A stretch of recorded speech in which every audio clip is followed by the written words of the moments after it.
Bismillah, Alhamdulillah, wassalatu wassalamu ala Rasulillah. Assalamu alaikum. Learn Tajweed the easy way. 3-minute series lesson 59A, in which we will take a review of Tajweed tips that we gave you in B parts of our course. To be a successful reciter, remember the 3 P's: passion, practice, and patience. And don't say my voice is not good.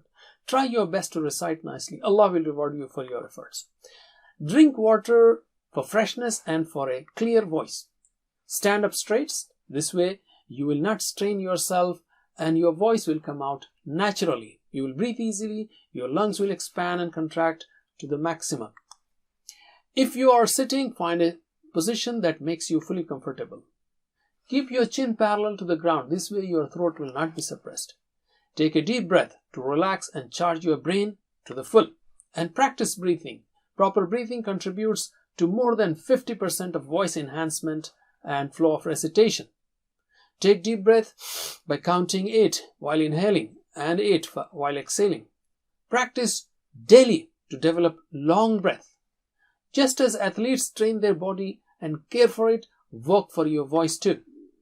If the makharij or letters are new to you in a verse, first listen to a qari tens of times. Why? To make your brain receive that sound clearly.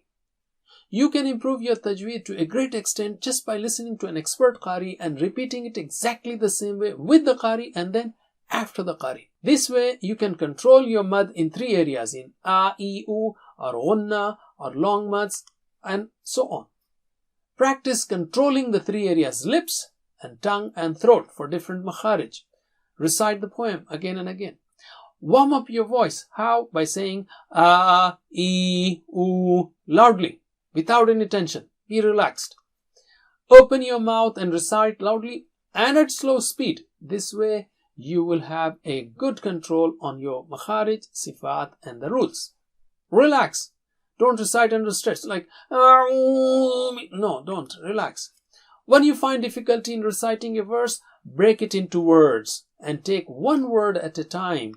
If the word itself is difficult, then take one syllable at a time. For example, instead of saying A'udhu billahi minash shaitanir rajim, take A'udhu. Or within that, dhu, A'udhu, A'udhu, and so on. No nasal sound except in ghunna. Check your nose and leave it repeatedly when you recite. For example, Maliki, no, Maliki. If the sound doesn't come, then that is right. Use your mobile phone to record yourself and check it yourself. That's it. Jazakumullah khair. Wassalamu alaikum. Please visit understandquran.com for our courses on Read Al-Quran, Learn Tajweed, and Understand Al-Quran, and for one-to-one learning. Jazakumullah khair. Wassalamu alaikum.